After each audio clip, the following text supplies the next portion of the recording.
Halloween is almost here, and the spooky season is always a great excuse for horror movie fans to further celebrate the genre they love. You can rewatch old classics or modern favorites, do challenges like 100 Days of Horror leading up to October 31st, or pick costumes based on personal favorites, major new releases, or the best horror movies. Each one is a way to tie a love of movies, especially of the horror genre, to Halloween. There's also always the option to watch a new release, whether that be in theaters or on streaming. Luckily, horror fans have been treated well throughout 2025 with new movies. Originals like Sinners and Weapons became huge box office hits, while Bring Her Back, Companion, Together, and The Monkey were adored. Many also embraced the return of franchises like Final Destination, The Conjuring, I Know What You Did Last Summer, 28 Days Later, and Black Phone. That's made it easy to view 2025 as a great year for horror movies, and most of these are titles you can enjoy this Halloween. But Hollywood has still failed the genre in a major way for people wanting to experience something new over the Halloween weekend. No new horror movies are coming out on Halloween.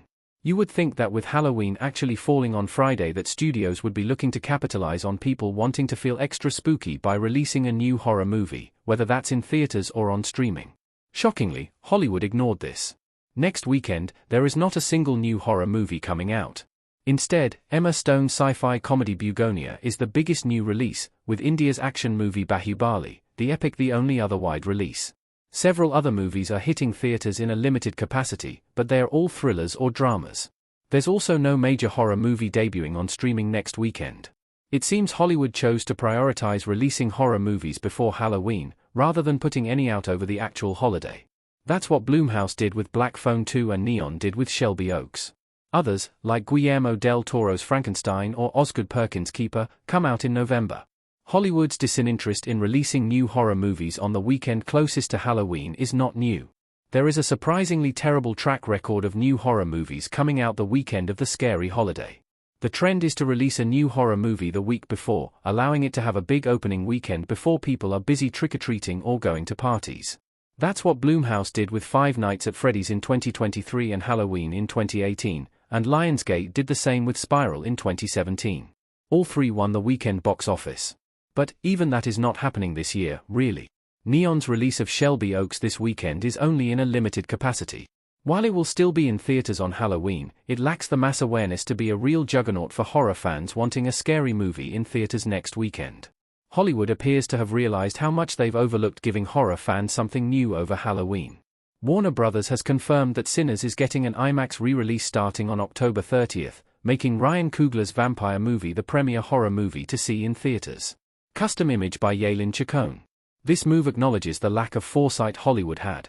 If another big horror movie were already coming out next weekend, it's less likely that this re-release would have happened. As it stands, there will be minimal competition for Sinners to be the biggest horror movie in theaters on Halloween. Sinners filling the horror movie void this Halloween is surprising, especially since there's another movie still to come this year that could have dominated. Blumhouse and Universal have chosen to put Five Nights at Freddy's 2 in theaters in December rather than moving it up about a month to make it the blockbuster for the Halloween season. I do not doubt that Five Nights at Freddy's 2 would crush it at the box office if it were coming out this weekend or next. The first film made $80 million in its opening weekend, which took place just a few days before Halloween, and that was with the film also debuting on streaming the same day. Five Nights at Freddy's 2 is likely to be successful in December, but it's still a strange move not to put a huge horror movie like this out closer to Halloween, especially when there was a void. The best explanation is that Blumhouse didn't want it coming out too close to Black Phone 2. That would be understandable, but it doesn't solve the problem.